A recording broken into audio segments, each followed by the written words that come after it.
이 사람은 제 남편입니다. 무슨 일이십니까? 피투성이가 된 낯선 사내를 방 안에 숨겨둔 채 산골 처녀 서리는 문 앞을 가로막고 이렇게 외쳤습니다. 마당에는 창을 든 관아의 병졸 여럿이 서슬 퍼런 눈으로 집 안을 노려보고 있었습니다. 그들이 찾는 것은 다름 아닌 어젯밤 관아곡간 근처에서 도망친 수상한 사내였습니다. 서리는 그 사내가 누구인지도 모른 채 그저 목숨이 경각에 달린 사람을 못 본 척할 수 없어 이 거짓말을 내뱉은 것이었습니다. 하지만 서리는 꿈에도 몰랐습니다. 자신이 남편이라 속인 그 사내가 사실은 부패한 사또를 몰래 감찰하러 미행 나온 이 나라의 임금이었다는 것을요. 그리고 이 거짓말 하나가 훗날 자신의 인생을 완전히 뒤바꿔 놓을 줄도 몰랐습니다. 산골 처녀와 임금 사이에 벌어진 이 기막힌 사연을 지금부터 풀어드리겠습니다. 구독과 좋아요로 이야기의 문을 활짝 열어주세요. 그리고 지금 이 영상을 시청하고 있는 지역을 댓글로 남겨주세요. 이야기에 앞서 등장인물을 잠시 소개해드리겠습니다. 서리 청화골 깊은 산속에 홀로 사는 처녀. 부모를 일찍 여의고 사냥과 채집으로 홀로 살아가는 강단 있는 성품입니다. 임금 흉년에 구휼미를 빼돌린 부패한 사또를 감찰하기 위해 신분을 감추고 미행 나온 이 나라의 주인입니다. 사또 목인탁 청화골을 다스리는 탐관오리. 구휼미를 빼돌려 사사로이 배를 불려온 인물입니다. 병방 최역쇠 목인탁의 신복으로 임금을 습격하고 그 뒤를 쫓는 자입니다. 그럼 이제 이야기 속으로 들어가 보겠습니다. 1장. 산속에 홀로 사는 처녀. 강원도 청화골 깊은 산자락 외딴 곳에 작은 초가 한 채가 있었습니다. 그곳에는 설이라는 처녀가 홀로 살고 있었습니다. 설이의 부모는 그녀가 16되던 해 마을에 돌던 역병으로 나란히 세상을 떠났습니다. 그 후로 설이는 의지할 곳 없이 홀로 산속에서 살아가야 했습니다. 부모님이 세상을 떠나던 그의 겨울을 설이는 지금도 생생히 기억하고 있었습니다. 마을 곳곳에서 사람들이 시름시름 앓다 목숨을 잃었고 설이의 부모 역시 며칠을 앓다 나란히 눈을 감았습니다.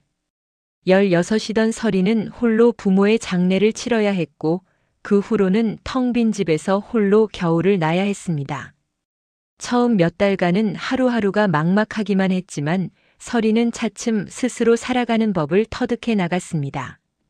다행히 설이는 어릴 적부터 아버지를 따라 산을 오르내리며 사냥과 채집을 익혀왔습니다.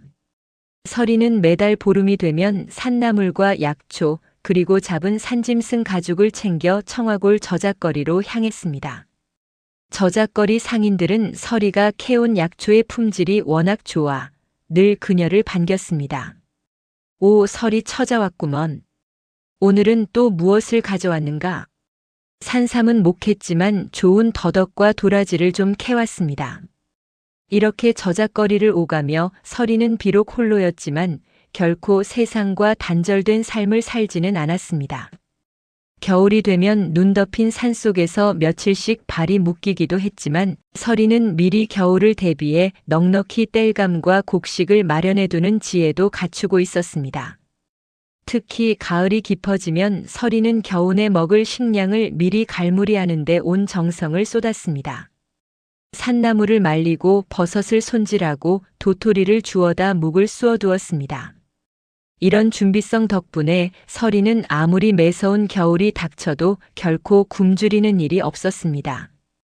아버지는 원래 사냥으로 생계를 잇던 이였는데 설이에게 활 쏘는 법과 덧 놓는 법, 그리고 산나물과 약초를 구분하는 법을 하나하나 가르쳐 주었습니다. 설이의 아버지는 젊은 시절 한때 관아의 포수로 일한 적도 있었지만 답답한 관아 생활보다는 자유로운 산속 삶을 더 좋아해 결국 홀로 사냥꾼의 삶을 택했습니다. 그는 산속 구석구석을 훤히 꿰고 있었고 그 지식을 딸에게 아낌없이 전수해 주었습니다. 설이야, 산에서 살아가려면 무엇보다 겁이 없어야 한다. 하지만 겁이 없다고 무모해서는 안 된다. 늘 신중하게 판단하되 결단은 재빠르게 내려야 하느니라. 아버지의 이 가르침은 서리가 홀로 산속에서 살아가는 데 있어 커다란 힘이 되었습니다. 부모를 잃은 뒤에도 서리는 결코 좌절하지 않았습니다. 스스로 덫을 놓아 산짐승을 잡고 산나물과 약초를 캐어 저작거리에 내다 팔며 꿋꿋이 살림을 꾸려나갔습니다. 서리의 하루는 늘 새벽 일찍 시작되었습니다. 해가 뜨기 전 일어나 간밤에 놓아둔 덫을 확인하고 산을 오르내리며 그날 필요한 나물과 약초를 캤습니다. 겨울이면 땔감을 마련하고 여름이면 계곡에서 물고기를 잡아 끼니를 해결했습니다. 처음 홀로 남겨졌을 때는 두려움도 컸지만 시간이 흐르면서 서리는 점차 이 산속 생활에 능숙해져 갔습니다. 마을 사람들은 이런 서리를 두고 저마다 한마디씩 했습니다. 저 처자 참 대단하지 않은가. 여인 홀몸으로 저 험한 산속에서 몇 해를 버텨내다니. 그러게 말일세. 웬만한 사내보다도 배포가 크다더구먼. 간혹 마을 사람들이 서리를 안쓰럽게 여겨 시집을 권하기도 했지만 서리는 그때마다 웃으며 손사래를 쳤습니다. 아직은 제 힘으로 살아가는 것이 편합니다. 인연이 닿으면 자연스레 알게 되겠지요. 이웃 안악들은 종종 서리의 집에 들러 이런저런 이야기를 나누곤 했습니다. 서리는 비록 홀로 살았지만 마을 사람들과의 정만은 두텁게 쌓아왔습니다. 아플 때는 서로 약초를 나누어 주고 힘든 농사철에는 품앗이로 서로를 도왔습니다. 그렇게 서리는 외로운 산속 생활 속에서도 나름의 따뜻한 관계망을 만들어가고 있었습니다. 서리는 특히 마을의 병약한 아이들을 살뜰히 챙겼습니다. 산에서 캐온 귀한 약초가 있으면 늘 먼저 그런 아이들에게 나누어 주었고 덕분에 마을 안악들 사이에서는 서리를 산속 은인이라 부르기도 했습니다. 한 번은 마을에서 유행하던 기침병에 아이들 여럿이 시달린 적이 있었는데 서리가 정성껏 캐온 약초 덕분에 별다른 큰 탈 없이 넘어간 일도 있었습니다.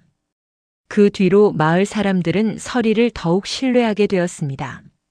서리의 아버지가 살아계셨다면 얼마나 기뻐하셨을까 서리는 종종 그런 생각을 하곤 했습니다. 아버지가 가르쳐준 지식들이 이렇게 마을 사람들에게도 도움이 되고 있다는 사실이 서리에게는 남다른 자부심이 되어 주었습니다. 서리는 가끔 부모님의 산소를 찾아 그리움을 달래곤 했습니다. 산소 앞에 앉아 그동안 있었던 일들을 조곤조곤 이야기하다 보면 마치 부모님이 곁에서 들어주시는 것 같은 위안을 얻곤 했습니다. 아버지, 어머니, 저는 잘 지내고 있어요. 걱정하지 마세요. 이렇게 부모님께 마음을 전하고 나면 서리는 한결 가벼워진 마음으로 다시 산을 내려오곤 했습니다. 부모님이 남겨준 지혜와 용기는 서리가 홀로 세상을 헤쳐나가는 데 있어 가장 든든한 버팀목이 되어 주었습니다. 그러던 어느 늦가을 밤 서리의 삶에 뜻밖의 손님이 찾아들었습니다. 평소와 다름없던 그날 밤이 서리의 남은 인생을 완전히 바꾸어 놓을 줄은 그 누구도 예상하지 못했습니다. 그저 여느 밤과 다름없이 하루를 마무리하려던 참이었을 뿐이었습니다. 산속의 밤은 늘 고요했고 서리는 그 고요함 속에서 평온한 일상을 이어가고 있었습니다. 하지만 그날 밤 그 고요함은 뜻밖의 사건으로 깨지고 말았습니다. 그리고 그 사건은 서리가 평생 상상조차 하지 못했던 인연의 시작이었습니다.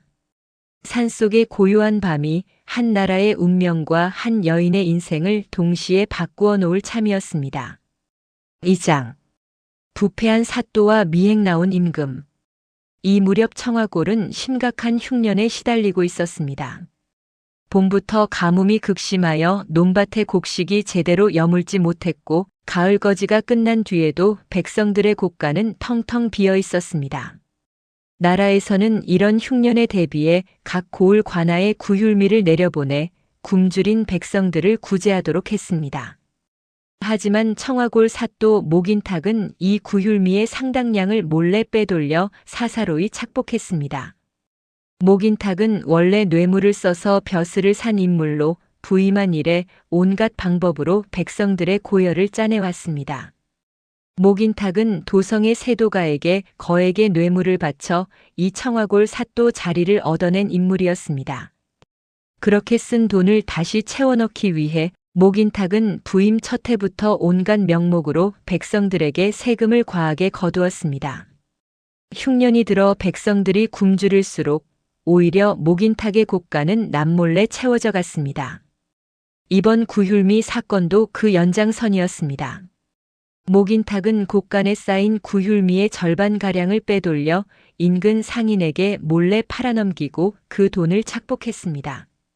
장부에는 구휼미를 모두 백성들에게 나누어 준 것으로 거짓 기록해 두었기에 겉으로 보기에는 아무런 문제가 없어 보였습니다. 목인탁은 이런 부정을 저지르면서도 겉으로는 늘 인자한 척했습니다. 관아 앞에서는 종종 헐벗은 백성들에게 몇 푼의 동전을 던져주며 선정을 베푸는 척 연기했고, 그런 모습을 본 일부 백성들은 사또를 칭송하기도 했습니다. 하지만 그 이면에서는 훨씬 더 많은 곡식과 재물이 은밀히 그의 곳간으로 흘러들어가고 있었습니다. 이 소문이 조정에까지 은밀히 흘러들어가면서 임금은 청화골의 사정을 직접 확인하기로 마음먹었습니다. 임금은 처음 이 소문을 들었을 때부터 심상치 않음을 느꼈습니다. 흉년이 거듭되는 와중에 백성들의 곳간이 텅텅 비어 있다는 소식은 단순한 자연재해만으로는 설명되지 않는 구석이 있었습니다. 이 소문을 처음 전한 것은 다름 아닌 지나가던 보부상이었습니다. 그 보부상은 도성시전에서 우연히 만난 관리에게 청화골에서 벌어지고 있는 심상치 않은 일들을 무심코 언급했습니다. 그 이야기가 몇 다리를 거쳐 결국 조정 대신의 귀에까지 들어가게 되었고, 대신은 이를 임금에게 은밀히 고했습니다. 관아를 통해 정식으로 조사관을 보내면 사또가 미리 눈치채고 증거를 은폐할 것이 뻔했기에 임금은 신분을 철저히 감춘 채 평범한 선비의 행색으로 직접 청화골에 잠입하기로 했습니다. 신하들은 임금이 직접 위험을 무릅쓰고 미행에 나서는 것을 극구 만류했습니다. 전하, 이는 너무 위험한 일입니다. 부디 믿을 만한 신하를 보내시옵소서. 신하들 중에는 특히 나이 지긋한 대신 하나가 눈물까지 보이며 만류했습니다. 전하, 종묘사직에 안위가 걸린 몸으로 어찌 이런 위험한 일에 몸소 나서려 하십니까? 부디 통촉하여 주시옵소서. 다른 신하들도 저마다 한마디씩 거들며 임금을 만류했지만 임금의 뜻은 확고했습니다. 하지만 임금은 단호했습니다. 이미 여러 차례 조사관을 보내보았으나 그때마다 사또들이 미리 낌새를 채고 증거를 인멸하지 않았느냐. 이번만은 내가 직접 두 눈으로 확인해야겠다. 임금의 목소리에는 결연함이 서려 있었습니다. 신하들은 그런 임금의 뜻을 꺾을 수 없다는 것을 깨닫고 결국 뜻을 받들기로 했습니다. 결국 임금은 몇몇 믿을 만한 신하들에게 은밀히 뒤따라올 것을 명하고 자신은 먼저 평범한 선비의 행색으로 청화골로 향했습니다. 임금은 며칠에 걸쳐 청화골 이곳저곳을 둘러보며 백성들의 실상을 살폈습니다. 임금은 어려서부터 유독 백성들의 삶에 관심이 많았습니다. 선왕으로부터 왕위를 물려받기 전 세자 시절에도 종종 미행을 나가 저잣거리의 실상을 살피곤 했습니다. 그런 경험 덕분에 임금은 궁궐 안에서만 지내는 다른 신료들과 달리 백성들의 고충을 누구보다 깊이 이해하고 있었습니다. 이번 청화골 잠입에서도 임금은 평범한 선비의 옷차림으로 저잣거리와 마을 곳곳을 누비며 백성들의 살아가는 모습을 하나하나 눈에 담았습니다.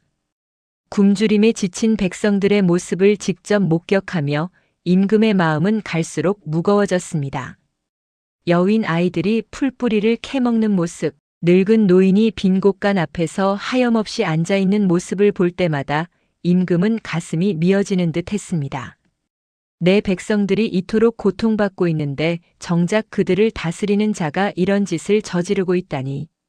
임금은 저잣거리를 오가며 백성들의 이야기에 귀를 기울였습니다. 한 노파는 이렇게 한탄했습니다. 관아에서는 분명 구휼미를 넉넉히 나누어 주었다고 하는데 정작 우리 집엔 쌀 한 톨 오지 않았소. 대체 그 곡식이 다 어디로 갔는지 알다가도 모를 일이야. 또 다른 젊은 안악도 옆에서 한숨을 내쉬며 거들었습니다. 우리 집도 매한가지라오. 애 아빠가 관아에 가서 몇 번이고 사정을 했지만 서류가 어쩌고저쩌고 하며 결국 아무것도 받지 못했지 뭐요. 이런 이야기를 들을 때마다 임금의 결심은 더욱 굳어졌습니다. 그리고 마침내 결정적인 증거를 찾기 위해 임금은 야심한 밤 관아의 곳간 근처로 몰래 숨어들었습니다. 관아의 곳간은 높은 담장으로 둘러싸여 있었고 밤이면 순찰을 도는 병졸들이 있어 접근이 쉽지 않았습니다. 임금은 며칠에 걸쳐 병졸들의 순찰 시간을 몰래 살펴본 끝에 마침내 경계가 가장 허술해지는 시각을 파악해 두었습니다. 그날 밤 임금은 그 틈을 타 담장을 넘어 곳간 근처로 접근했습니다. 곳간 문서를 몰래 살피던 임금은 뜻밖에도 순찰을 돌던 병졸들에게 발각되고 말았습니다. 곳간 안은 어두웠지만 임금은 미리 준비해온 작은 등불로 문서를 하나하나 살펴보고 있었습니다. 장부와 실제 곳간의 곡식량을 대조하던 중 임금은 명백한 차이를 발견하고 그 부분을 옮겨 적으려던 참이었습니다. 그런데 바로 그때 바깥에서 순찰을 돌던 병졸들의 발소리가 가까워졌습니다. 웬 놈이냐? 게 섞어라. 병방 최역쇠를 필두로 한 병졸들이 임금을 향해 달려들었습니다. 임금은 재빨리 등불을 끄고 몸을 피했지만 좁은 곳간 안에서는 도망칠 곳이 마땅치 않았습니다. 결국 병졸 하나와 몸싸움이 벌어졌고 그 과정에서 병졸의 창에 옆구리를 깊이 베이고 말았습니다. 임금은 그 순간 온몸에 찌르는 듯한 통증을 느꼈지만 이대로 붙잡히면 모든 것이 끝장이라는 생각에 이를 악물고 몸을 일으켰습니다. 게 서라. 도망치지 못한다. 임금은 필사적으로 어둠 속을 내달려 관아를 빠져나왔고 그대로 산속으로 몸을 숨겼습니다. 뒤에서는 최역쇠와 병졸들의 고함 소리가 계속해서 들려왔지만 다행히 어둠과 험한 산길 덕분에 임금은 간신히 추격을 따돌릴 수 있었습니다. 하지만 상처는 점점 깊어졌고 피를 많이 흘린 탓에 정신이 점점 흐려져 갔습니다. 임금은 몇 번이고 나무에 몸을 기대며 숨을 골랐지만 도무지 상처의 출혈이 멈추지 않았습니다. 어느 순간부터는 방향 감각마저 잃어 그저 발길 닿는 대로 산길을 헤맬 수밖에 없었습니다. 3장. 피투성이 사내를 구하다. 그날 밤 서리는 여느 때처럼 홀로 잠자리에 들 준비를 하고 있었습니다. 화롯불을 정리하고 이불을 펴던 중 바깥에서 무언가 쓰러지는 듯한 둔탁한 소리가 들려왔습니다. 서리는 순간 긴장하며 귀를 기울였습니다. 산속에 홀로 사는 처지였기에 밤중에 들려오는 낯선 소리에는 늘 각별히 신경을 곤두세워야 했습니다. 그날따라 유독 바람이 매섭게 불고 있었습니다. 나뭇가지 흔들리는 소리와 뒤섞여 들려온 그 둔탁한 소리는 분명 평소와는 다른 이질적인 것이었습니다.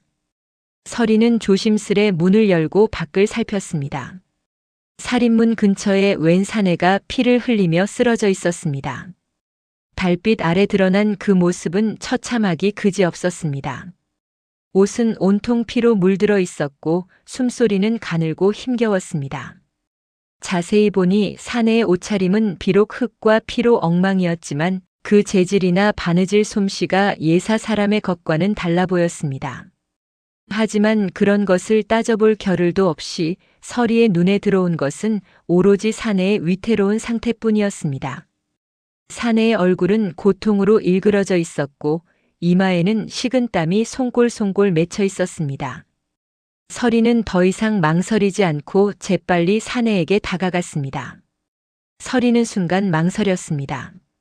낯선 사내를, 그것도 피를 흘리는 부상자를 함부로 들였다가 자칫 큰 화를 입을 수도 있었습니다. 도적일 수도 있었고 혹은 관아에서 쫓는 죄인일 수도 있었습니다. 하지만 신음하며 고통스러워하는 사내의 모습을 그냥 지나칠 수는 없었습니다. 아버지의 가르침이 떠올랐습니다.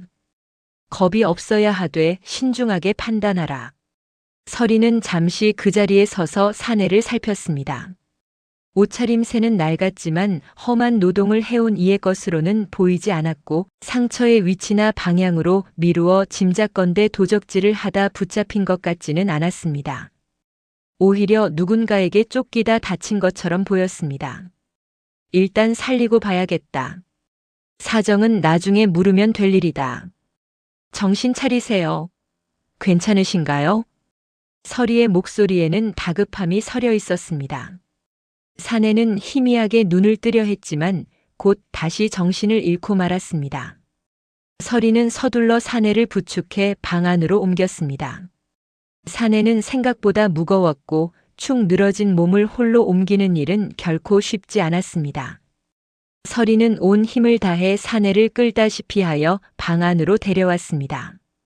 문득 서리의 머릿속에 아버지가 살아생전 다친 산짐승을 치료해주던 모습이 떠올랐습니다. 아버지는 늘 이렇게 말하곤 했습니다. 다친 것을 보고도 못 본 척하는 것은 산에서 살아가는 자의 도리가 아니다. 그 말을 떠올리며 서리는 더욱 정성을 다해 사내를 돌보기 시작했습니다. 사내의 옆구리에서는 피가 계속 흘러나오고 있었습니다. 상처는 예상보다 깊어 옷 안쪽까지 온통 피로 물들어 있었습니다. 서리는 사내를 살피며 이 상처가 단순한 사고가 아니라 누군가와의 격렬한 다툼 끝에 생긴 것임을 직감했습니다. 창에 찔린 듯한 상처의 형태 그리고 온몸. 여기저기 남은 타박상까지 모든 것이 이 사내가 필사적으로 도망쳐온 흔적임을 말해주고 있었습니다. 서리는 급히 깨끗한 무명천을 찢어 상처를 압박하고 아버지에게 배운 대로 지혈에 좋은 약초를 지식여 상처에 발랐습니다. 상처는 생각보다 깊었지만 다행히 급소는 피한 듯 했습니다. 서리는 상처를 살피며 속으로 안도의 한숨을 내쉬었습니다. 조금만 위치가 달랐더라면 목숨을 잃었을 수도 있는 상처였습니다. 서리는 손끝이 떨렸지만 침착함을 잃지 않으려 애썼습니다. 조금만 참으세요. 곧 괜찮아지실 거예요. 사내는 고통에 신음하면서도 흐릿한 정신 속에서 서리의 얼굴을 바라보았습니다. 그날 밤 서리는 뜬 눈으로 사내의 상태를 살피며 밤을 지새웠습니다. 몇 번이고 상처에서 다시 피가 배어나올 때마다 서리는 침착하게 다시 지혈을 반복했습니다.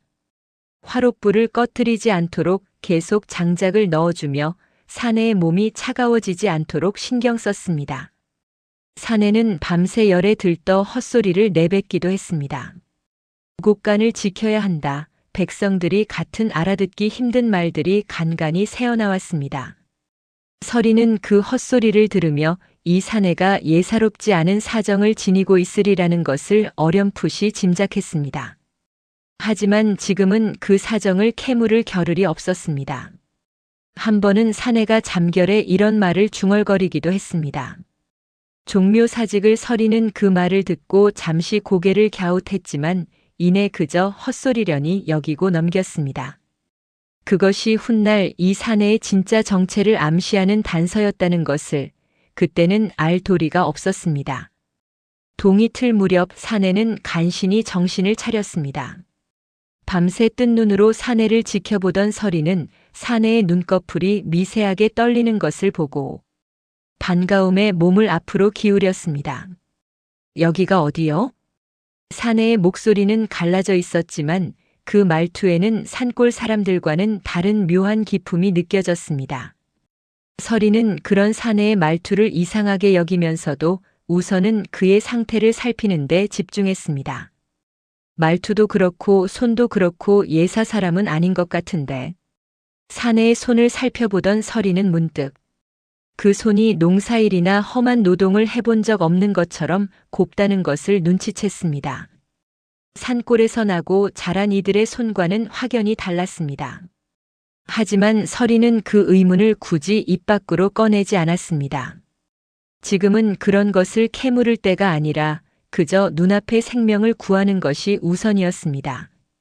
서리는 그런 마음가짐으로 다시 사내의 상처를 살피는 데 집중했습니다.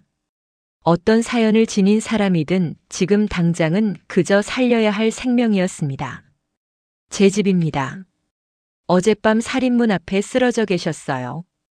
대체 무슨 일을 당하신 건가요? 사내는 잠시 망설이다가 신중한 표정으로 답했습니다. 오해로 인해 봉변을 당했소. 자세한 사정은 말하기 어렵소만 결코 나쁜 짓을 하다 일이 된 것은 아니오.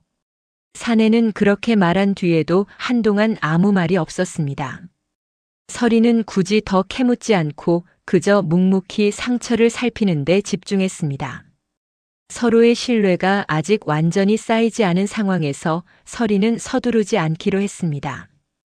언젠가 때가 되면 이 사내도 스스로 마음을 열어줄 것이라 믿었습니다. 서리는 그 말을 완전히 믿을 수는 없었지만 사내의 눈빛에서 거짓이 느껴지지는 않았습니다. 오히려 그 눈빛에는 깊은 근심과 책임감 같은 것이 서려 있었습니다. 우선은 몸을 추스르시는 것이 먼저입니다. 사정이야 나중에 여쭙지요. 사내는 고맙다는 듯 힘없이 고개를 끄덕였습니다. 그 순간에도 사내의 눈빛에는 자신을 돌봐주는 이 낯선 처녀에 대한 미안함과 감사함이 뒤섞여 있었습니다. 사장. 수색대가 들이닥치다. 사내를 구한 지 하루가 지난 아침 서리의 집 근처로 병졸들의 발소리가 들려왔습니다. 병방 최옥쇠가 이끄는 수색대가 산속 곳곳을 뒤지며 어젯밤 도망친 사내의 행방을 쫓고 있었던 것입니다. 간밤에 미처 다 낫지 못한 사내를 돌보느라 서리 역시 뜬 눈으로 밤을 지새운 참이었습니다. 그런 와중에 들려온 병졸들의 발소리는 서리의 심장을 순식간에 얼어붙게 만들었습니다. 최옥쇠는 어젯밤 놓친 침입자를 반드시 잡아야 한다는 압박감에 시달리고 있었습니다. 목인탁은 그 침입자가 자신의 부정을 캐려는 자일지도 모른다는 의심에 잔뜩 예민해져 있었고 최옥쇠에게 무슨 수를 써서라도 잡아오라 엄명을 내린 상태였습니다. 이번 일을 그르치면 내놈 목숨도 무사하지 못할 것이야. 목인탁의 이 협박에 최옥쇠는 필사적으로 수색에 매달릴 수밖에 없었습니다. 그는 평소 목인탁의 부정을 어렴풋이 눈치채고 있었지만 자신도 그 부정으로부터 이런저런 콩고물을 나눠 받아왔기에 감히 이를 문제 삼을 처지가 못 되었습니다. 이 근방에 수상한 자를 보지 못했느냐? 옆구리에 상처를 입은 사내다. 병졸들의 외침이 점점 가까워지자 방 안에 있던 사내의 얼굴이 하얗게 질렸습니다. 사내는 아직 몸을 제대로 가누지도 못하는 상태였기에 만약 이대로 붙잡힌다면 꼼짝없이 최악의 상황을 맞이할 수밖에 없었습니다. 어쩌지 몸을 피할 수도 없는데. 사내는 절망스러운 표정으로 중얼거렸습니다. 하지만 서리는 이미 재빠르게 움직이고 있었습니다. 서리는 재빨리 사내를 이불로 덮어 숨기고 침착하게 살인문 쪽으로 나섰습니다. 심장이 세차게 뛰었지만 서리는 애써 표정을 가다듬었습니다. 최옥쇠가 부하들을 이끌고 서리의 집 앞에 다다랐습니다. 그는 눈매가 매섭고 몸집이 건장한 사내로 목인탁의 신복 노릇을 하며 온갖 굳은 일을 도맡아 온 자였습니다. 병졸들 여럿을 거느린 최옥쇠가 살인문 앞에 이르자 순박한 산골 마을에 험악한 기운이 감돌았습니다. 평소 조용하던 산속 오두막 주변이 순식간에 긴장감으로 가득 찼습니다. 새들도 놀란 듯 푸드덕 날아올랐고 살인문 근처의 개조차 낯선 이들의 기운을 느낀 듯 낮게 으르렁거렸습니다.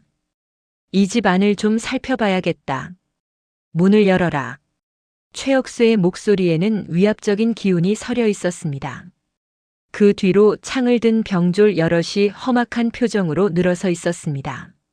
서리는 순간 심장이 얼어붙는 듯 했지만 애써 태연한 표정을 지었습니다. 그리고 문 앞을 가로막으며 단호하게 말했습니다. 이 사람은 제 남편입니다. 무슨 일이십니까? 서리는 그 말을 내뱉는 순간 스스로도 놀랄 만큼 흔들림 없는 목소리가 나온 것에 안도했습니다.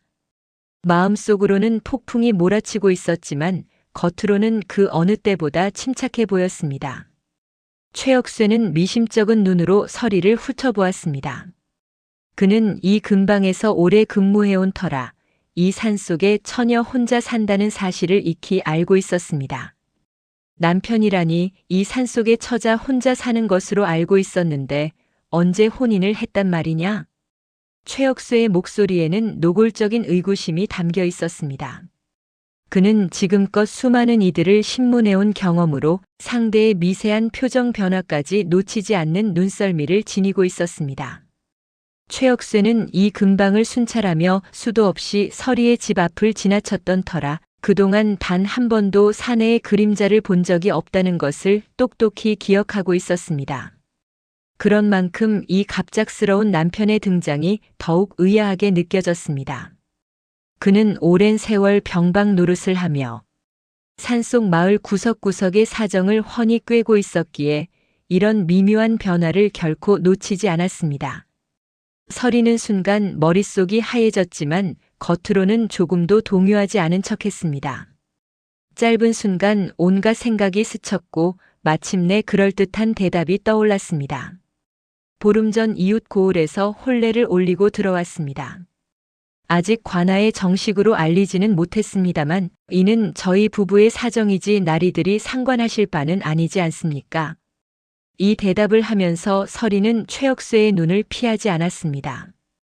눈을 피하면 오히려 의심을 살 것이 뻔했기에 서리는 오히려 더 당당하게 그를 마주 보았습니다. 최혁수는 여전히 의심을 거두지 못한 채 물었습니다. 그렇다면 그 남편이라는 자가 지금 어디 있느냐?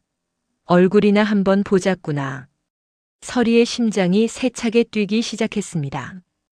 이 순간을 어떻게 넘겨야 할지 머릿속이 복잡하게 얽혔습니다. 만약 여기서 조금이라도 허점을 보이면 모든 것이 물거품이 될 것이 뻔했습니다. 하지만 서리는 결코 흔들리지 않는 눈빛으로 최혁수를 마주했습니다. 지금 이 순간 그 어떤 흔들림도 사내의 목숨을 위태롭게 할 수 있었기에 서리는 온 힘을 다해 침착함을 유지했습니다. 심장은 세차게 뛰고 있었지만 그 어떤 동요도 얼굴에 드러내지 않으려 안간힘을 썼습니다. 서리는 마음을 다잡고 다시 한번 최혁수의 눈을 똑바로 마주 보았습니다. 두려움을 내색하지 않는 것이 지금 가장 중요했습니다. 서리는 침착하게 답했습니다. 어제부터 몸이 편치 않아 자리에 누워 있습니다.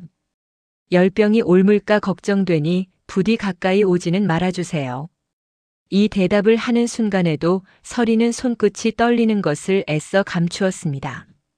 자신의 말 한마디, 표정 하나에 사내의 목숨이 걸려 있다는 사실이 그 어느 때보다 무겁게 느껴졌습니다. 세월이 흘러 이 이야기는 청화골을 넘어온 나라에 전해졌고 사람들은 두고두고 서리의 용기와 지혜를 칭송했습니다. 최혁수의 뒤에 서 있던 병졸 하나가 슬며시 동료에게 속삭였습니다. 저 처자 말이 사실일까? 아무래도 좀 수상한데. 글쎄, 그런데 열병이라니 나도 가까이 가고 싶지는 않구먼. 병졸들 사이에서 웅성거림이 일었습니다. 열병이라는 말에 몇몇은 벌써 한 걸음씩 뒤로 물러서고 있었습니다. 최혁수도 잠시 주춤하는 기색을 보였지만 이내 다시 의심스러운 눈초리로 서리를 쏘아보았습니다. 도장. 위태로운 거짓말. 최혁수는 서리의 말에 잠시 주춤했습니다. 열병이라는 말에 병졸들도 저마다 한 걸음씩 물러섰습니다. 병졸들 중 몇몇은 이미 지난해 인근 고을에서 역병으로 가족을 잃은 경험이 있어 유독 병에 대한 두려움이 컸습니다. 날이 정말 조심하셔야 합니다. 작년에 저희 마을에서도 역병이 돌아 여러 명이 목숨을 잃었습니다. 병졸 하나가 조심스레 최혁수에게 귀띔했습니다. 하지만 최혁수는 쉽사리 물러서지 않았습니다. 열병이라 해도 얼굴 한번 보는 것이 무에 그리 대수겠느냐. 잠시 문을 열어보아라. 최혁수의 눈빛에는 여전히 짙은 의심이 서려 있었습니다. 그는 오랜 세월 병박 노릇을 하며 숱한 거짓말을 가려낸 경험이 있었고 지금 이 처녀의 태도에서 무언가 석연치 않은 기운을 느끼고 있었습니다. 최혁수는 발걸음을 옮겨 문 쪽으로 다가섰습니다. 그의 손이 문고리에 닿으려는 순간 서리는 재빨리 몸을 움직여 그 앞을 가로막았습니다. 나리, 잠시만 기다려 주십시오. 서리는 다급해졌습니다. 만약 사내의 얼굴을 보인다면 상처투성이인 그 모습에 모든 것이 들통날 것이 뻔했습니다. 서리는 재빨리 머리를 굴렸습니다. 머릿속으로 온갖 방도를 떠올려 보았지만 마땅한 수가 쉽사리 떠오르지 않았습니다. 서리는 잠시 숨을 고르며 침착함을 되찾으려 애썼습니다. 그리고 마침내 한 가지 방도가 떠올랐습니다. 날이 정그러시다면 제가 먼저 들어가 남편의 상태를 살펴보고 오겠습니다. 혹여 문을 열었다가 병이 옮기라도 하면 나리들께도 큰 화가 미칠 것입니다. 서리는 이 말을 하면서도 목소리가 떨리지 않도록 온 힘을 다해 침착함을 유지했습니다. 지금 이 순간의 태도 하나가 모든 것을 좌우할 수 있었기 때문입니다. 이 말에 최혁쇠는 다시 한번 멈칫했습니다. 병졸들 사이에서도 불안한 기색이 역력했습니다. 사실 그 무렵 인근 고을에 실제로 역병이 돌고 있다는 소문이 파다했던 터라 병졸들은 열병이라는 말에 유독 예민하게 반응하고 있었습니다. 최혁쇠 역시 내심 깨름칙했지만 그렇다고 순순히 물러서기도 자존심이 상하는 일이었습니다. 그는 잠시 고민하다가 결국 한 발 물러서기로 했습니다. 좋다. 그럼 내가 먼저 살펴보고 오거라. 하지만 오래 걸리면 아니 된다. 최혁쇠는 그렇게 말하며 문 앞에서 몇 걸음 물러섰습니다. 하지만 그 눈빛만은 여전히 서리의 일거수일투족을 놓치지 않고 있었습니다. 서리는 그 틈을 놓치지 않고 재빨리 방 안으로 들어가 사내에게 다급히 속삭였습니다. 지금 밖에 병졸들이 있습니다. 당신을 찾는 것 같은데 대체 무슨 일을 겪으신 건가요? 서리의 목소리에는 다급함과 걱정이 뒤섞여 있었습니다. 사내는 그런 서리의 표정을 보며 미안한 마음이 앞섰습니다. 사내는 낮은 목소리로 답했습니다. 상처의 고통 때문인지 목소리에 힘이 없었습니다. 자세히 말할 수는 없으나 저들은 나를 해치려는 자들이요. 부디 나를 좀 도와주시오. 사내의 눈빛에는 절박함과 함께 낯선 이에게 이런 부탁을 해야 하는 것에 대한 미안함도 서려 있었습니다. 서리는 짧은 순간 갈등했습니다. 낯선 사내를 위해 병졸들에게 거짓을 고하는 것은 결코 가벼운 일이 아니었습니다. 자칫 발각되면 자신도 큰 화를 입을 수 있었습니다. 관아를 상대로 거짓을 고했다는 것이 밝혀지면 곤장은 물론이고 더 큰 벌을 받을 수도 있는 일이었습니다. 하지만 사내의 절박한 눈빛을 마주하자 서리는 이미 마음을 굳혔습니다. 여기까지 온 이상 끝까지 지켜드리는 수밖에 없다.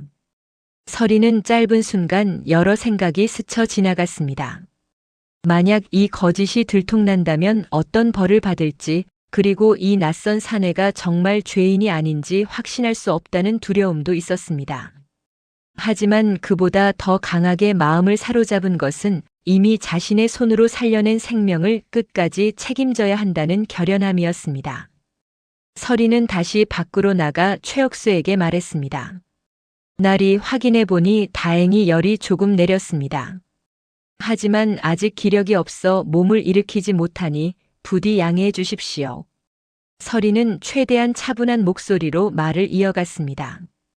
그 어조에서 조금이라도 다급함이 느껴지면 최혁수의 의심을 더욱 부추길 뿐이었습니다. 6장. 부패의 증거. 최혁수는 결국 완전히 의심을 거두지 못한 채 일단 물러가기로 했습니다. 문 앞에서 실랑이를 벌인다고 해서 뾰족한 수가 나올 것 같지도 않았고 무엇보다 열병이라는 말이 못내 꺼림칙했습니다. 게다가 병졸들 사이에서도 벌써 슬금슬금 뒤로 물러서는 이들이 늘어나고 있어 더 이상 이 자리에서 시간을 끄는 것도 부담스러웠습니다. 최혁쇠는 마지막으로 한 번 더 서리의 집을 쏘아보고는 발걸음을 돌렸습니다. 두고 보자. 뭔가 수상한 것이 분명해. 그는 부하들에게 낮은 목소리로 지시했습니다. 이 집을 계속 주시하거라. 뭔가 수상하다. 병졸 하나가 은밀히 남아 멀리서 서리의 집을 감시하기 시작했습니다. 그 병졸은 최역수의 명을 받아 며칠째 서리의 집 근처를 서성이며 동태를 살폈지만 서리가 낮 동안에는 평소와 다름없이 산나무를 캐고 약초를 손질하는 모습만 보였기에 별다른 의심스러운 점을 찾아내지 못했습니다. 서리는 이를 눈치채지 못한 채 다시 방으로 돌아와 사내를 살폈습니다. 며칠이 지나며 사내의 몸 상태는 조금씩 호전되었습니다. 상처는 여전히 아물지 않았지만 열은 내렸고 정신도 점차 또렷해졌습니다. 서리는 매일 아침 저녁으로 상처를 살피고 새로 약초를 갈아주었으며 사내가 기력을 회복할 수 있도록 정성껏 죽을 끓여 먹였습니다. 이렇게까지 신경 써주지 않아도 돼요. 이미 그대에게 너무 많은 신세를 지고 있어. 신세랄 것도 없습니다. 그저 다친 사람을 돌보는 것뿐인데요. 서리는 대수롭지 않다는 듯 답했지만 사내는 그런 서리의 정성에 마음 깊이 감사함을 느꼈습니다. 사내는 비록 자신의 정체를 정확히 밝히지는 않았지만 청화골의 흉년과 백성들의 고초에 대해 깊이 근심하는 모습을 보였습니다. 이 고을에 흉년이 든 지 벌써 몇 해째인가? 올해로 2해째입니다. 작년에는 그럭저럭 버텼지만 올해는 정말 견디기 힘든 이들이 많습니다. 서리는 잠시 말을 고르다 이어갔습니다. 저희 산속 마을도 마찬가지입니다. 예전에는 그나마 산나물과 사냥으로 버틸 수 있었는데 요 몇 해는 산짐승도 눈에 띄게 줄었습니다. 다들 살기가 팍팍해졌지요. 사내는 그 말을 들으며 고개를 끄덕였습니다. 백성들의 고초가 단순히 흉년 때문만이 아니라 그로 인해 더욱 절실해진 구휼미마저 온전히 전달되지 못하고 있다는 사실이 새삼 뼈아프게 다가왔습니다. 이 고을 사또가 백성들을 구제해야 할 구휼미를 빼돌렸다는 것을 그대는 알고 있었소? 서리는 놀란 눈으로 사내를 바라보았습니다. 사내의 갑작스러운 질문에 서리는 잠시 말을 잃었습니다. 그동안 막연히 짐작만 해왔던 소문이 이렇게 낯선 이의 입을 통해 확인되니 그 무게가 새삼 다르게 느껴졌습니다.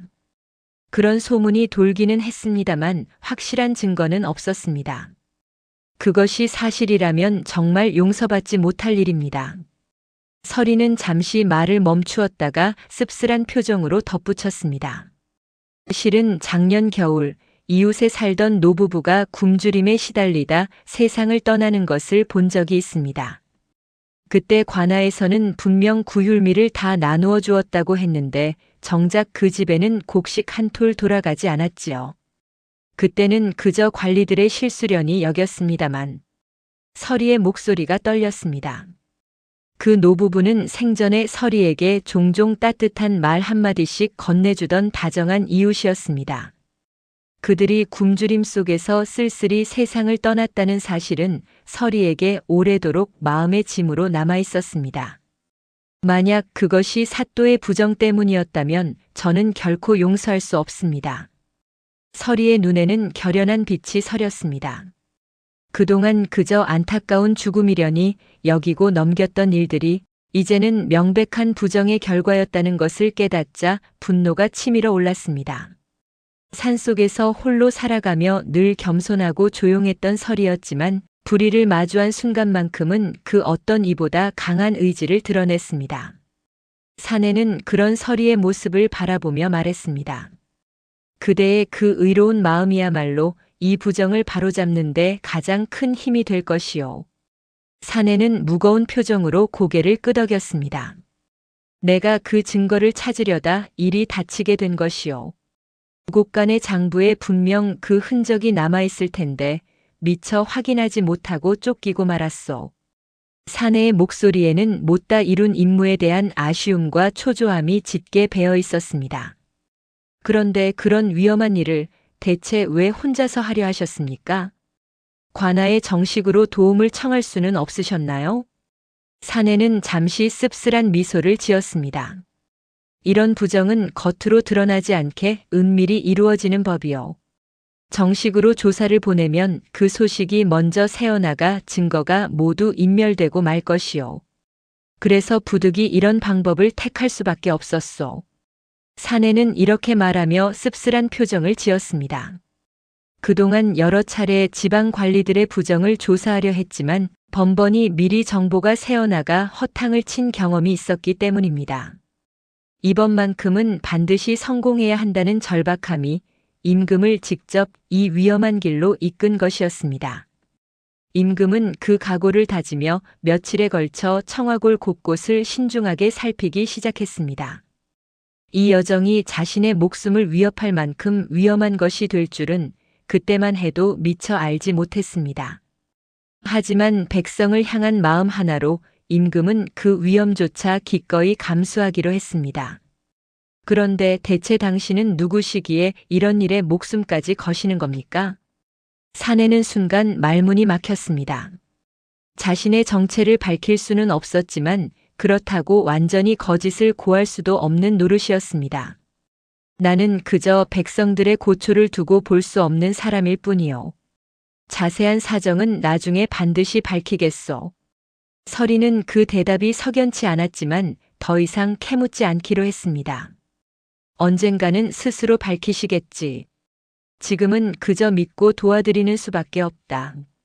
서리는 그렇게 생각을 정리하며 사내의 회복을 위해 더욱 정성을 쏟았습니다.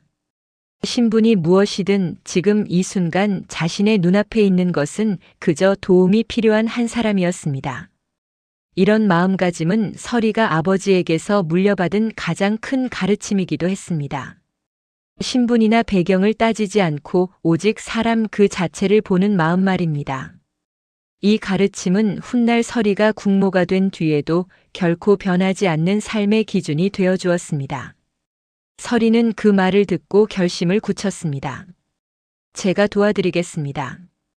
저는 이 산속 지리를 누구보다 잘 압니다. 관아 근처로 몰래 접근할 방도가 있을지도 모릅니다. 서리의 목소리에는 조금의 망설임도 없었습니다. 이미 이 사내를 살리기로 마음먹은 순간부터 서리는 끝까지 함께하기로 결심한 터였습니다. 게다가 자신이 나고 자란 이 산이라면 병졸들보다 훨씬 유리한 위치에서 움직일 수 있으리라는 자신감도 있었습니다. 이런 자신감은 결코 근거 없는 것이 아니었습니다.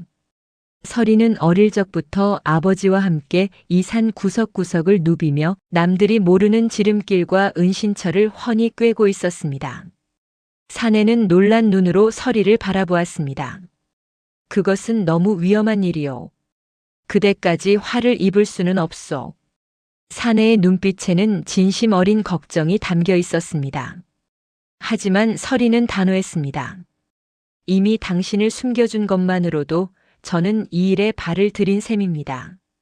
게다가 이 고을 백성들이 그런 고초를 겪고 있다는 것을 알고도 모른 척할 수는 없습니다. 서리의 눈빛에는 조금의 흔들림도 없었습니다. 사내는 그런 서리의 결연한 표정을 바라보며 문득 이 산골 처녀에게서 예사롭지 않은 강단을 느꼈습니다. 참으로 대단한 사람이구나. 신분도 배움도 없는 처녀가 이토록 의로운 마음을 지니고 있다니.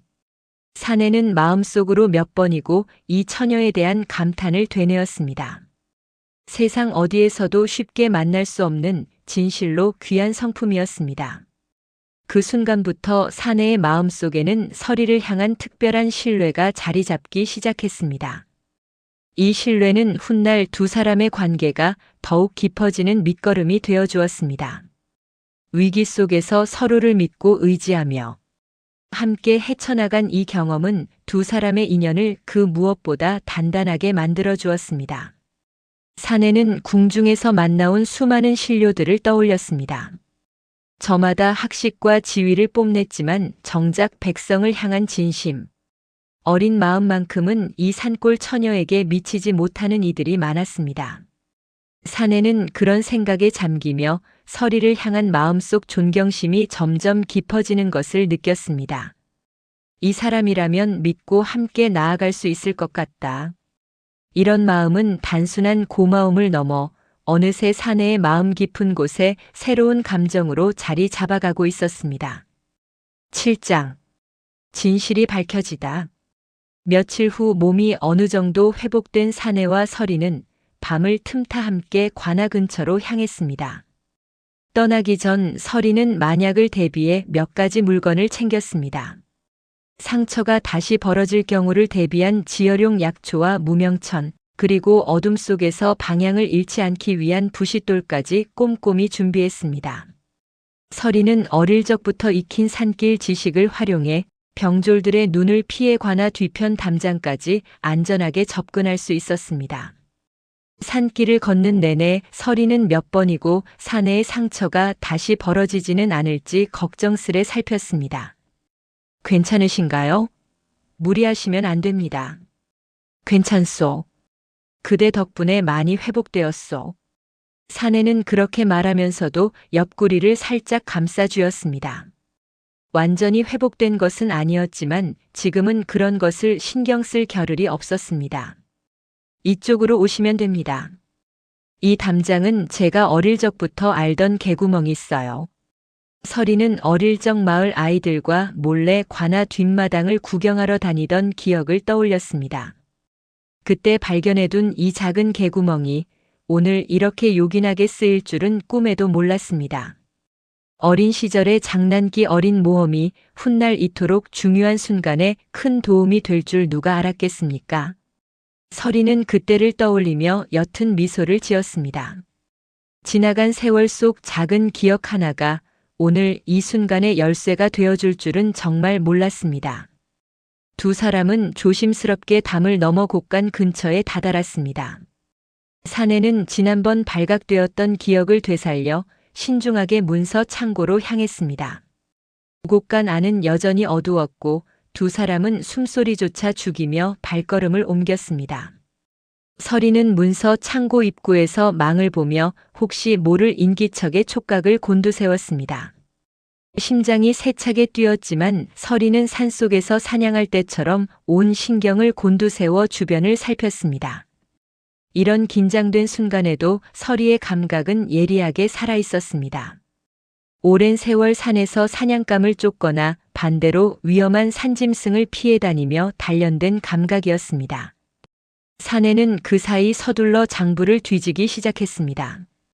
지난번 발각되었던 그 자리에서 몇 걸음 더 들어가자 마침내 별도로 숨겨둔 듯한 문서함이 눈에 들어왔습니다. 그곳에서 사내는 마침내 결정적인 증거를 찾아냈습니다. 구휼미의 실제 입고량과 장부상의 기록이 명백히 다른 문서, 그리고 목인탁이 상인과 은밀히 주고받은 거래 서찰까지 발견한 것이었습니다. 서찰에는 구휼미를 빼돌려 팔아넘긴 정확한 수량과 그 대가로 받은 금액까지 상세히 적혀 있었습니다. 사내는 그 문서들을 하나하나 살펴보며 그동안 목인탁이 저지른 부정의 규모에 새삼 놀랐습니다. 예상보다 훨씬 더 크고 조직적인 착복이었습니다. 사내의 표정에는 안도감과 함께 씁쓸함이 동시에 어렸습니다. 이토록 많은 백성이 고통받았다는 사실이 새삼 무겁게 다가왔기 때문입니다. 찾았소. 이것이면 충분한 증거가 될 것이요. 사내는 그 문서들을 조심스레 품속에 갈무리했습니다. 그 순간 사내의 눈빛에는 오랜 고민 끝에 마침내 결실을 본 자의 안도감이 서려 있었습니다. 며칠에 걸친 잠입과 위험을 무릅쓴 끝에 얻어낸 결정적 증거였기에 그 무게는 결코 가볍지 않았습니다. 서리 역시 그 모습을 보며 안도의 숨을 내쉬었습니다. 며칠간의 위험한 여정이 드디어 결실을 맺는 순간이었습니다. 이 증거만 무사히 가지고 나갈 수 있다면 굶주린 백성들의 한을 풀어줄 수 있으리라는 확신이 들었습니다. 그때 서리가 창밖을 살피다 흠칫 놀라며 속삭였습니다. 누군가 오고 있어요. 그 순간 순찰을 돌던 병졸과 마주치고 말았습니다. 그게 누구냐? 병졸은 곧바로 큰 소리로 동료들을 불러 모았습니다. 삽시간에 관아 곳곳에서 병졸들이 몰려들기 시작했습니다. 서리와 사내는 황급히 몸을 피했지만 이미 관아 전체에 비상이 걸린 뒤였습니다. 최억쇠를 비롯한 병졸들이 사방에서 몰려들기 시작했습니다. 두 사람은 필사적으로 담을 넘어 산속으로 도망쳤습니다. 뒤에서 들려오는 병졸들의 고함과 횃불빛이 점점 가까워지는 것을 느끼며 서리는 숨이 턱까지 차오르도록 달렸습니다. 품속에 소중한 증거를 지닌 채 도망치는 두 사람의 발걸음은 그 어느 때보다 절박했습니다. 여기서 붙잡히면 모든 것이 물거품이 될 판이었습니다. 산길의 어두운 병졸들과 달리 서리는 이 산의 지리를 누구보다 훤히 꿰고 있었습니다. 서리는 사내의 손을 잡아 끌며 좁은 샛길로 방향을 틀었습니다.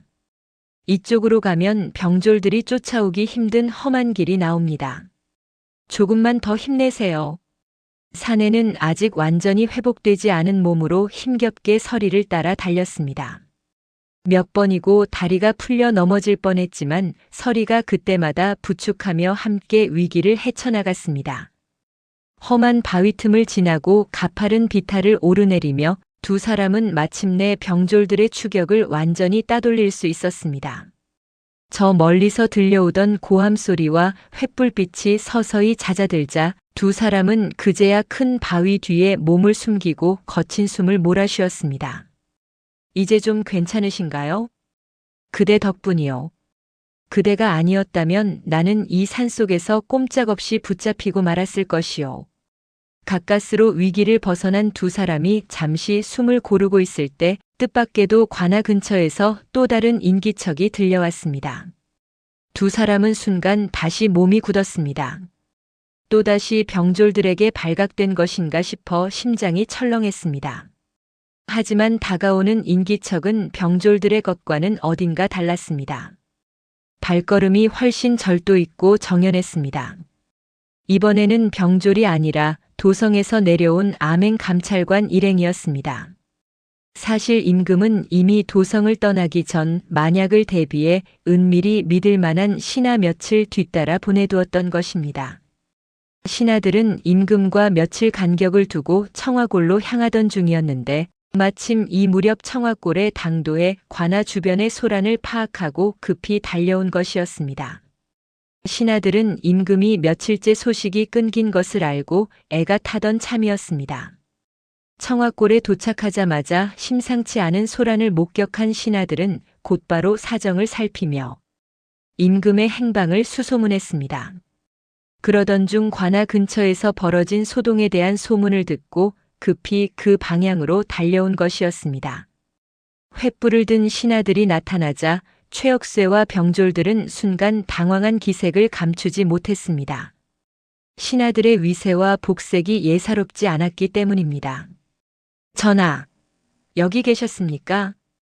이 말을 들은 서리는 그 자리에서 얼어붙었습니다. 전하라니 설마. 서리의 머릿속이 하얘졌습니다. 자신이 며칠간 남편이라 속이며 정성껏 돌보아온 그 사내가 설마 이 나라의 임금이었다니 도저히 믿기지 않았습니다. 8장. 남편이 아니라 임금이었던 사내.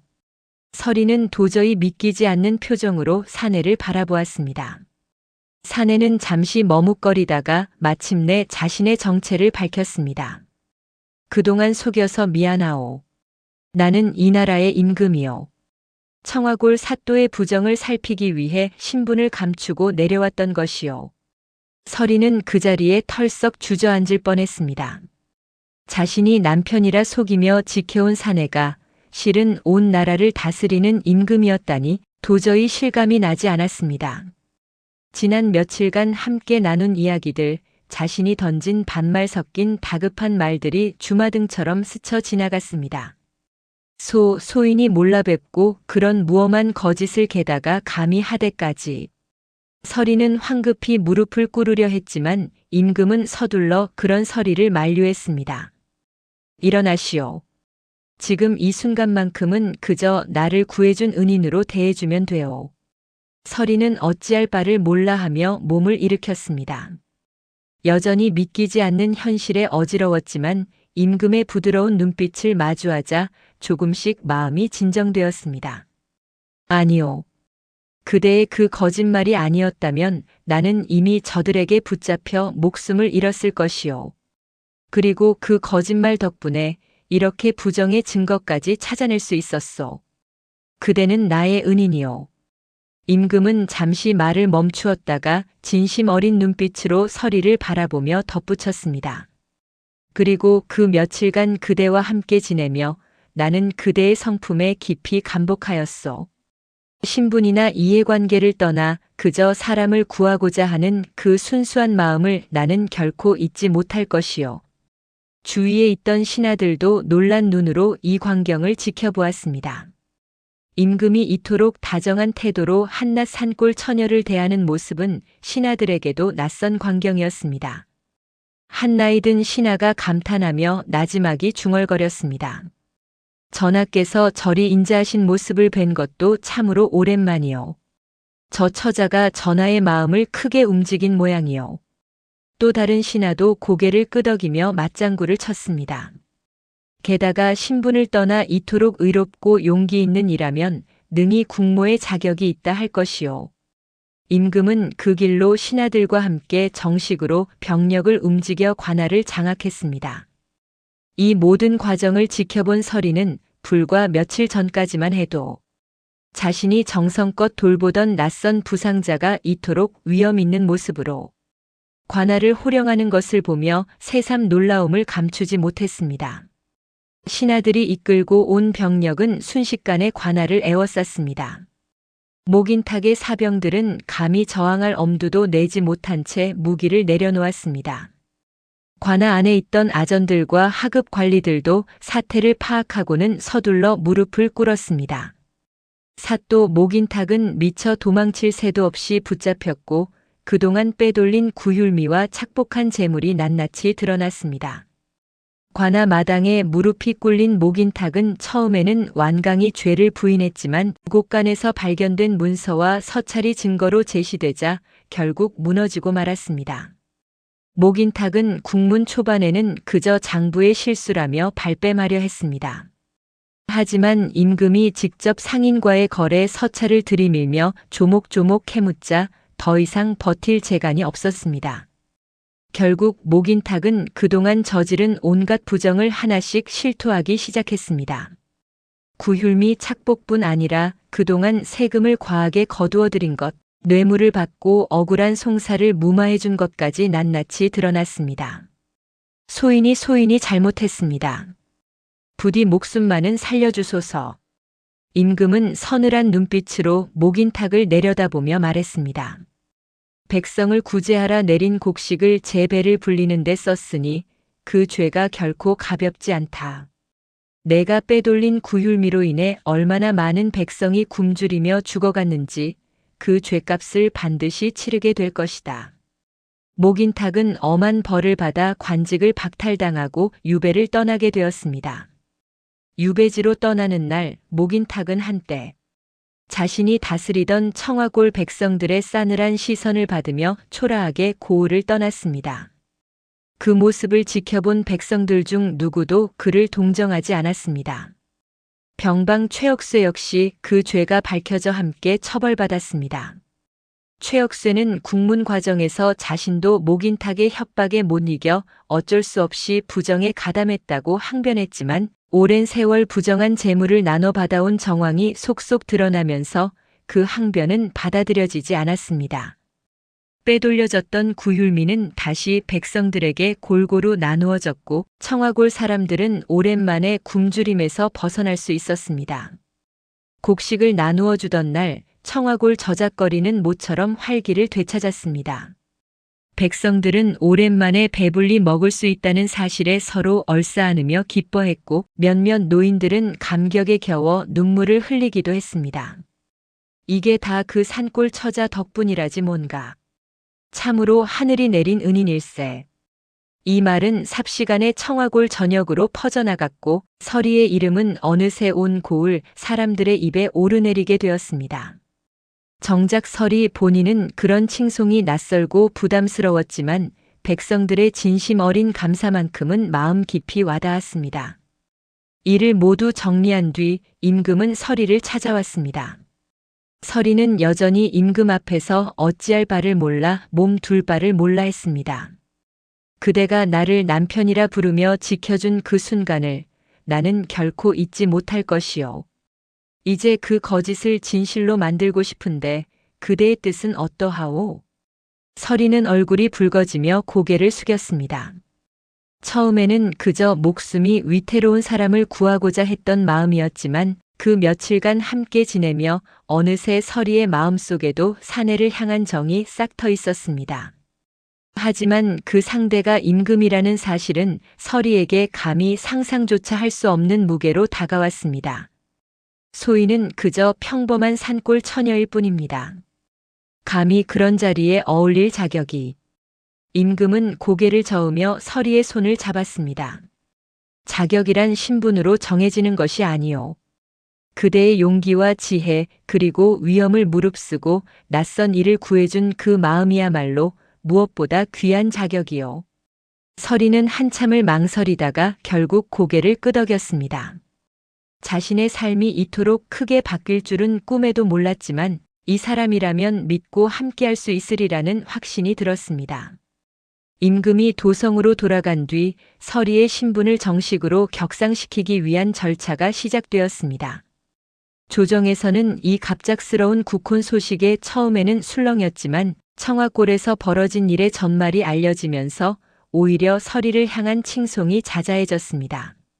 목숨을 걸고 낯선 일을 구하고 부정한 사또를 밝혀내는데 힘을 보탠 처자라니 참으로 갸륵한 일이 아닌가. 이 소식이 도성 곳곳에 퍼지면서 백성들 사이에서도 서리에 대한 호감이 점점 커져갔습니다. 신분의 귀천을 떠나 순수한 마음과 용기로 나라를 위기에서 구했다는 사실이 많은 이들의 마음을 움직였습니다. 저작거리 사람들은 저마다 이 이야기를 전하며 감탄을 아끼지 않았습니다. 산골 처녀가 임금을 구했다는 이야기 자네도 들었는가? 참으로 세상일이란 알 수가 없구먼. 그러게 말일세. 그런 처자라면 능히 국모의 자격이 있고 말고. 이 이야기는 훗날 여러 세대를 거쳐 전해 내려오며 신분보다 사람의 진심이 더 중요하다는 교훈을 되새기게 하는 이야기로 자리 잡았습니다. 낯선 일을 향한 작은 용기 하나가 얼마나 큰 인연과 변화를 불러올 수 있는지 이 이야기는 오래도록 사람들에게 감동을 전해주었습니다. 그리고 그 이야기의 중심에는 언제나 흔들림 없이 진심을 다했던 산골 처녀 서리가 있었습니다. 그녀의 용기와 지혜 그리고 무엇보다 사람을 향한 순수한 마음은 시대를 넘어 오래도록 사람들의 가슴 속에 살아 숨쉬게 되었습니다. 혼례식이 열리던 날 온 도성이 떠들썩했습니다. 산골 처녀가 국모가 되는 이 기이한 인연을 직접 보기 위해 수많은 백성이 혼례 행렬을 구경하러 몰려들었습니다. 서리는 화려한 예복을 입고 가마에 올랐지만 그 안에서도 마음만은 여전히 담담했습니다. 가마가 도성 거리를 지날 때마다 백성들의 환호성이 울려 퍼졌고 서리는 그 소리를 들으며 새삼 자신에게 주어진 책임의 무게를 실감했습니다. 이 많은 사람들의 기대에 부응할 수 있을까? 하지만 서리는 곧 마음을 다잡았습니다. 지금까지 해왔던 것처럼 진심을 다하면 될 것이다. 시간이 흘러 서리는 정식으로 임금의 아내가 되었습니다. 산속에서 홀로 살아가던 처녀가 하루아침에 국모의 자리에 오른다는 것은 청화골은 물론 온 나라를 떠들썩하게 한 소식이었습니다. 혼례를 준비하는 과정에서도 서리는 여러 어려움을 겪었습니다. 궁중의 복잡한 법도와 예법을 짧은 시간 안에 익혀야 했고 신분이 낮다는 이유로 은근히 무시하는 궁중 사람들의 시선도 견뎌내야 했습니다. 하지만 서리는 특유의 강단으로 이 모든 것을 하나씩 이겨나갔습니다. 산에서 살아남는 법을 배웠는데 이깟 법도쯤이야 못 배우겠습니까? 서리는 그런 마음가짐으로 밤낮 없이 궁중 예법을 익혔고 그 성실함에 궁중 상궁들도 차츰 감탄하게 되었습니다. 처음에는 궁중 예법에 서툴러 실수를 저지르는 일도 많았습니다. 절하는 법, 말투, 걸음걸이 하나까지 모두 낯설고 까다로운 규칙투성이었습니다. 하지만 서리는 산에서 사냥과 채집을 익힐 때처럼 하나하나 몸에 배도록 반복하고 또 반복했습니다. 몇 달이 지나자 서리는 어느새 궁중의 법도에 완전히 익숙해져 있었습니다. 상궁들 사이에서도 서리에 대한 평판이 점차 달라졌습니다. 처음엔 산골 출신이라 걱정을 많이 했는데 저리 총명하고 부지런하실 줄이야. 그러게 말입니다. 마마님의 그 강단은 정말 배울 점이 많습니다. 하지만 서리는 그 후로도 결코 오만해지지 않았습니다. 궁에 들어간 뒤에도 늘 검소한 생활을 이어갔고 특히 흉년이 든 고을의 백성들을 살피는 일에 남다른 관심을 쏟았습니다. 제가 산에서 나고 자라며 배운 것은 가진 것이 적어도 서로 나누면 살아갈 수 있다는 것이었습니다. 이 나라 백성들도 그리 살아갈 수 있도록 돕고 싶습니다. 서리의 이런 마음은 훗날 여러 선정으로 이어졌습니다. 특히 서리는 임금에게 청하여 지방 관리들의 부정을 상시로 감찰할 수 있는 제도를 마련하도록 힘썼습니다. 자신이 겪었던 청화골의 일을 다시는 다른 고을에서 되풀이 되지 않게 하기 위함이었습니다. 지방 관리들이 백성을 대신하여 곳간을 열고 닫는 권한을 쥐고 있으니 그 권한이 사사로이 쓰이지 않도록 늘 감시하는 눈이 필요합니다. 임금은 서리의 이 건의를 받아들여 각 고을에 정기적으로 암행어사를 파견하는 제도를 한층 강화했습니다. 또한 구휼미의 분배 과정을 백성들이 직접 확인할 수 있도록 방을 붙여 공개하는 법도를 새로이 마련했습니다. 이 제도 덕분에 이후 여러 고을에서 관리들의 부정이 조기에 발각되어 바로잡히는 사례가 늘어났습니다. 세월이 흘러도 서리는 종종 청화골을 찾아 자신이 나고 자란 산속 옛집을 둘러보곤 했습니다. 비록 궁에서 지내는 몸이 되었지만 서리는 해마다 한 번씩 반드시 청화골을 방문해 옛 이웃들의 안부를 묻고 어려운 이들을 몸소 살폈습니다. 국모께서 몸소 이 산골까지 걸음을 하시다니 참으로 감흡할 따름입니다. 마을 사람들이 이렇게 감격해할 때마다 서리는 손사래를 치며 웃었습니다. 저는 그저 이 산에서 나고 자란 서리일 뿐입니다. 옛 이웃들을 찾아뵙는 것이 무에 그리 대단한 일이겠습니까? 서리는 청화골을 방문할 때마다 늘 소박한 차림으로 다녔습니다. 화려한 가마 대신 수수한 옷차림으로 직접 마을을 돌아다니며 이웃들의 안부를 물었고 형편이 어려운 이들에게는 몰래 곡식이나 옷감을 보내주기도 했습니다.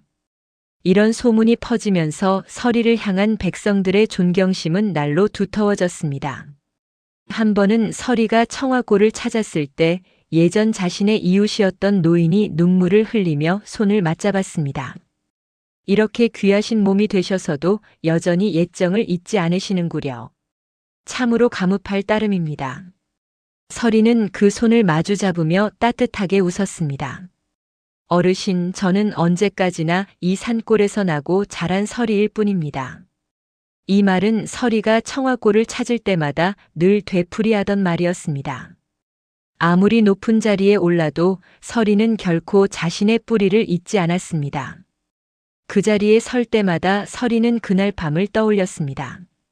피투성이로 쓰러져 있던 낯선 사내를 향해 내밀었던 손, 그리고 병졸들 앞에서 던졌던 그 거짓말 한마디가 결국 자신의 운명을 완전히 바꾸어 놓았다는 사실을 말입니다. 서리는 종종 자신의 아이들에게도 그날의 이야기를 들려주곤 했습니다. 엄마가 그날 밤 그 거짓말을 하지 않았더라면 지금의 우리도 없었을 거란다. 낯선 이를 향한 작은 용기 하나가 이렇게 큰 인연으로 이어질 줄은 그때는 정말 몰랐지. 아이들은 그 이야기를 들을 때마다 눈을 반짝이며 귀를 기울였습니다. 그리고 자라서 자신들의 자녀에게도 이 이야기를 전해주었습니다. 그렇게 서리의 이야기는 대를 이어 전해지며 청화골 사람들의 마음속에 오래도록 남게 되었습니다. 마을 사람들은 이 이야기를 전하며 이렇게 말하곤 했습니다. 낯선 이를 향한 진심 어린 도움 하나가 결국 하늘도 감동시킨 것이요. 그 산골 처녀가 훗날 국모가 될 줄 누가 짐작이나 했겠는가. 죽어가던 낯선 사내를 향해 이 사람은 제 남편입니다 라고 외쳤던 그 순간의 용기와 재치는 결코 가벼운 거짓말이 아니라 한 사람의 목숨을 구하고자 했던 진심이었습니다. 그리고 그 진심은 결국 부패한 사또의 죄를 밝혀내고 굶주린 백성들을 구제하며 두 사람의 인연을 하늘이 맺어준 진짜 부부의 연으로 완성시켰습니다. 오늘 이야기 여기서 마치겠습니다. 다음 이야기로 다시 찾아뵙겠습니다. 시청해주셔서 감사합니다. 이야기가 좋으셨다면 구독과 좋아요 부탁드립니다. 다음 이야기도 기대해주세요.